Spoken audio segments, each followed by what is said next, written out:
warahmatullahi wabarakatuh. Hai guys, perkenalkan saya Desi Nurasana dari kelas 11 IPA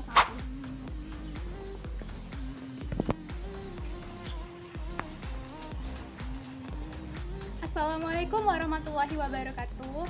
Hai guys, perkenalkan aku Nurdika Ginting dari kelas 11 IPA 1.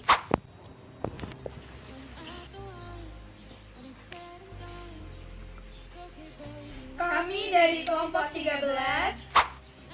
Di sini kami akan melakukan podcast yaitu tentang tujuan dan bentuk-bentuk dari kerjasama ekonomi internasional.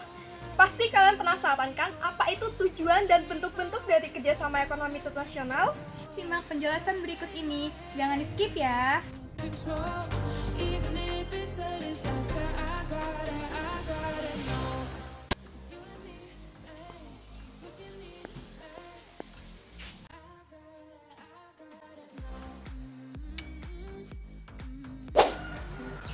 Oh iya deh, mengenai tujuan kerjasama ekonomi internasional tuh apa aja sih? Tolong dong jelasin ke aku kalau misalnya kamu paham, supaya aku bisa mengerti dan paham. Oke, Nur. Jadi di sini tujuan dari kerjasama ekonomi internasional yaitu yang pertama, mencukupi kebutuhan barang dan jasa dalam negeri.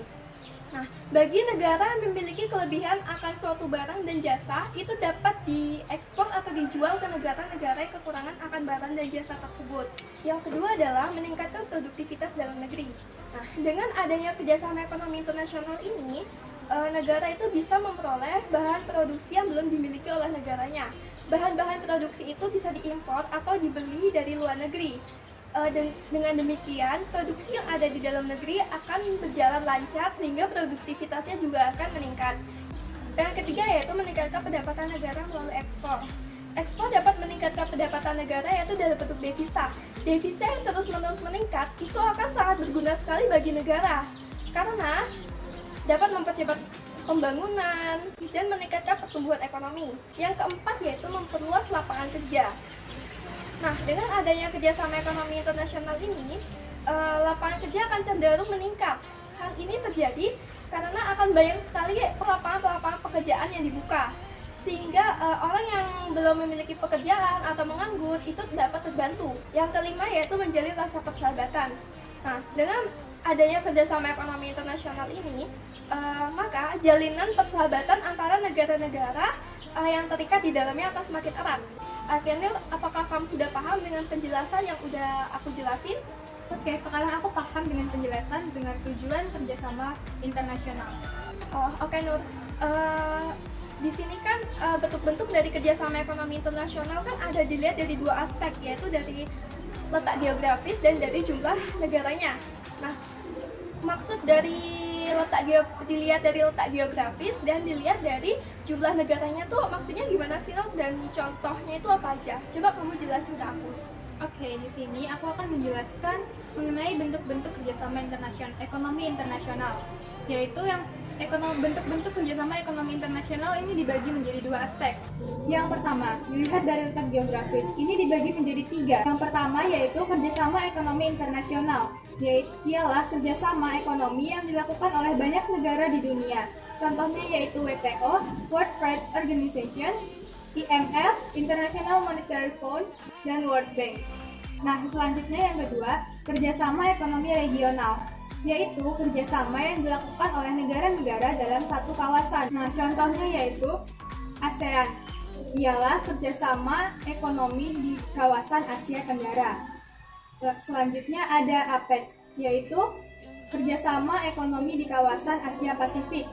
Selanjutnya ada EAC, yaitu kerjasama ekonomi di kawasan Eropa.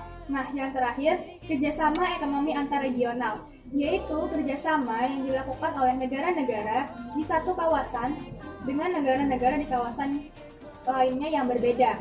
Contohnya yaitu kerjasama ASEAN kawasan Asia Tenggara dengan EAC yaitu kawasan Eropa.